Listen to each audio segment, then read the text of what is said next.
This is the continuing story of Alexander of Macedon, the young warrior king who dared to challenge the greatest empire the world had ever known, and the man the world would one day remember as Alexander the Great, perhaps the greatest warrior and leader who ever lived. It is the year 330 BC, more than 2,350 years ago. The empire of Persia still stands, but only in name. Alexander has just crushed the great Persian army on the plains of Gaugamela. A battle that shattered the power of Darius III and left Persia's armies broken and scattered across the desert. Their king has fled for his life, leaving his empire in ruin.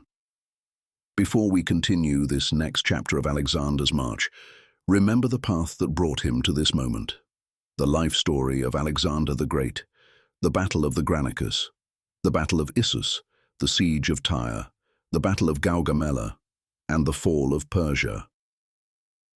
When Babylon opened its gates, Susa yielded its treasures, and Persepolis burned beneath his torch. 6 stories, each one a step that turned a prince into a legend, and a legend into the ruler of half the known world. If you have not yet walked that path with him, those stories await you here, on this very channel.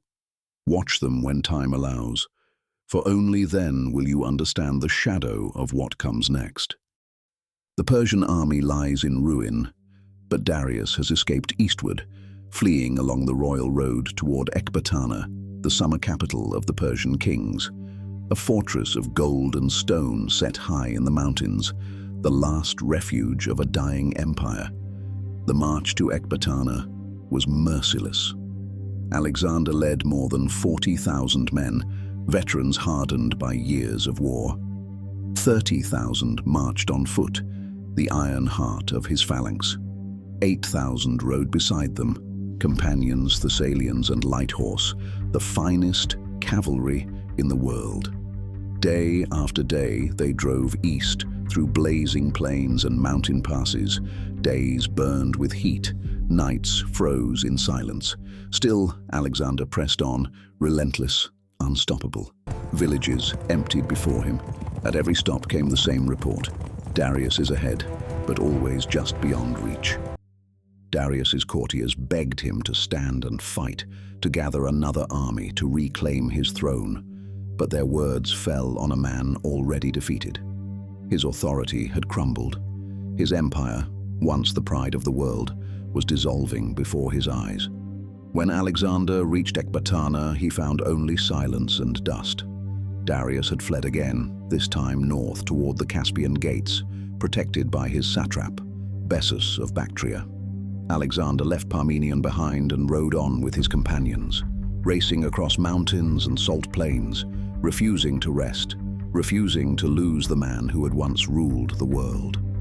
Weeks passed. Then came word that Bessus had turned traitor. Darius was no longer a king, but a prisoner, bound, beaten, and carried in his own royal cart. Alexander spurred his horse forward, riding through the narrow passes of Hyrcania, his army thundering behind him. At dawn, near the village of Choara, they caught sight of the Persians ahead, a trail of dust, a glint of gold, and a fading crown. When the traitors heard the hooves of the Macedonians, they panicked.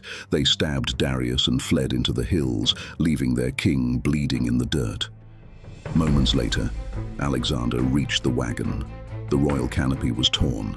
The air was thick with dust and blood. Inside lay Darius, the last great king of Persia, pierced by a spear, gasping for breath. Alexander knelt beside him. Their eyes met, conqueror and conquered, the last of their kind. Darius whispered faintly, asking only that his family be spared and that Alexander avenge him upon his murderers. As the sun sank over the plain, Darius III, King of Kings, Lord of the East, took his final breath. Alexander covered the body with his own cloak. He ordered royal honors for his fallen enemy. No man was to touch the royal insignia. No man was to steal from the wagon.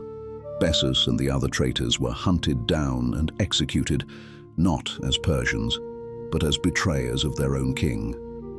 When it was done, Alexander spoke to his men. "The empire is conquered," he said, "but the man is gone. I have lost the one who could understand what I have become." For Darius had been his reflection, the only ruler who had stood against him as an equal. With Darius dead, there was no one left to measure him, no mirror left to hold his greatness to account. Days later, Darius's body was carried to Persepolis, the city of kings, and laid among the tombs of his ancestors. Alexander followed in silence. He walked alone through the palace he had once set ablaze. The stones were blackened, the air heavy with ash and memory. He touched the scorched columns and felt the weight of the world settle on his shoulders. In that silence, there was no triumph, only the burden of what he had become.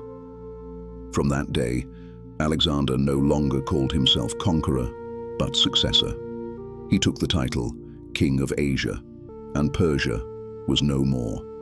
And so, my friend, with the death of Darius, the great king of Persia, one age ends and another begins. Alexander has avenged his fallen foe, claimed the throne of Asia, and stands now at the edge of a world without equal. But the road ahead is not peace. Beyond the mountains lies Bactria, and beyond Bactria, the vast and waiting land of India. There new kings rise to challenge him, and the fire of destiny burns brighter still. That story I will keep for another time. Before we part, I ask something of you. If you have walked this far with us, through the plains of Gaugamela, the gold of Babylon, the ashes of Persepolis, and now to the death of Darius, then you are not merely a watcher of history, you are a keeper of it. Subscribe, so that you walk beside us when the next chapter unfolds. When Alexander's empire stretches toward the edge of the world and his legend faces the final test of his life. Your subscription tells us that these stories matter, that there are still those who listen, who learn, and who keep the fire of history alive. And your comment below tells us what you think of the tale, of the teller, and of the man who became more than a king. So speak, my friend. Let your words join the echoes of those who came before you. I am Marcus Lucius Varro, soldier, historian, and witness to the age of conquerors. Until we meet again, may wisdom guide your thoughts, courage shape your days, and curiosity light the road before you.